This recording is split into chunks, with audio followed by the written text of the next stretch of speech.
هاي يا جماعة، هو النهاردة أنا عايزة أتكلم شوية عن ليه أنا بحب أتعلم اللهجة المصرية عشان عندي أسباب كتير. ففي الأول يعني بحب اللهجة دي واللغة العربية وكده عشان هي صعبة قوي. يعني قبل ما بتعلم اللهجة المصرية أنا اتعلمت فرنساوي وإسباني، وأنا عارفة شوية روسي عشان عائلتي هما بيتكلموا روسي. بس لسه الروسي بتاعي مقصر، وبقالي 4 سنين بتعلم اللهجة المصرية، وهي جامدة قوي عشان هي صعبة قوي. يعني في الأول أوه جماعة جماعة هي صعبة قوي. في الأول أنا كنت بستراجلينج جدا عشان يعني الحروف مختلف. آه، الصوت، كل حاجة فيها مختلفة من الإنجليزي. ولما اتعلمت فرنساوي وإسباني هم مش صعبين جدا عشان هم قريبين أكتر من العربي يعني. ففي الأول أنا كنت بستراجلينج جدا مع العربي، بس بعد وقت يعني أنا كنت بقول أوكي جينا، أنا عايزة أتعلم عربي ويلا بينا في البنزينة، فهماني؟ هو فبعد 3 أو 6 شهور آه بتعلم كتير وكده. أخيرا بدأت أفهم أكتر، يعني شوية جمل وعبارات وكده، وبعدين أكتر وأكتر وأكتر وأكتر. واو، أنا كنت مبسوطة قوي يا جماعة عشان أخيرا أنا ممكن أفهم حاجة في اللغة دي. أنا ممكن أقرأ حاجة بالعربي. يعني إيه ده إيه ده إيه ده إيه ده يا غالي! بجد انا كنت مبسوطة قوي، مبسوطة جدا عشان اللغة دي صعبة قوي. طبعا يعني اللهجة المصرية مش صعبة قوي زي الفصحى، بس هي لسه صعبة قوي لحد يعني كأمريكية هي صعبة. فكده في الأول، أول حاجة، أول reason بحب أتعلم اللهجة المصرية عشان هي صعبة. ولما انتوا بتتعلموا حاجة صعبة وانتوا بتعرفوا بتعرفوها، واو like you feel so cool.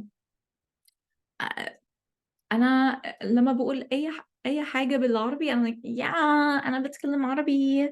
طبعا العربي بتاعي مكسر لسه، بس يعني يا بتكلم عربي يا جدعان، يا جدعان. يعني لسه في حروف وهم يعني صعبة قوي ليا، بس يعني هنشوف. والحاجة التانية المصريين، بحب المصريين يا جماعة. وليه؟ عشان المصريين مضحكين جدا بجد. هو النكتات والهيومر في مصر حاجة تانية. It's like that joke بعد that joke بعد that joke. هو ما اعرفش يعني ايه bad joke ده joke بالعربي وجوك بابا، بس بجد it's so funny like. انا مبسوطة قوي عشان انا ممكن افهم شوية الهيومر المصري. تحفة تحفة. انا بحب that jokes وحاجة زي كده، وبحب light heartedness يعني. أعتقد أن طبعا مش كل المصريين بس عامة يعني المصريين هم عندهم هم أكتر light hearted و humorous و funny، يعني بحمل نكتات عن كل حاجة وبحبها جدا. بحب الحاجة دي قوي قوي قوي قوي قوي قوي قوي.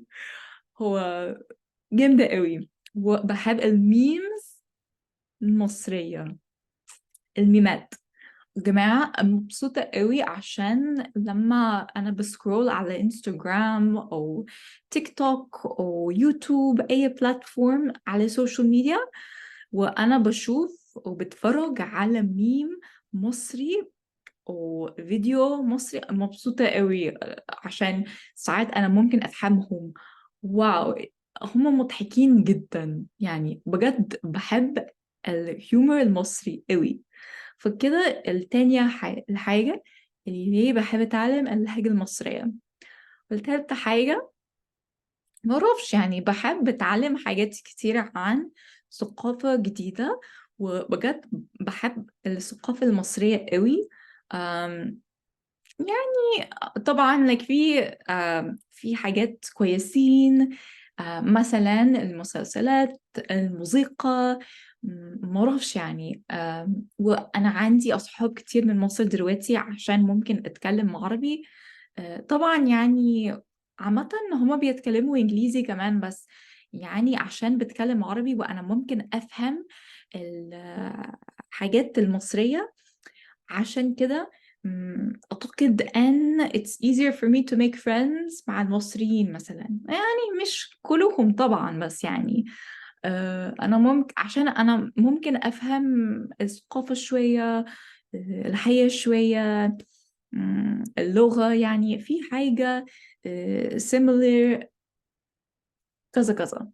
أنا ممكن أتكلم مع ناس جديدة عشان بتكلم اللهجة المصرية بجد، وهي تحفة. وأنا مبسوطة قوي يا جماعة. عارفين ليه؟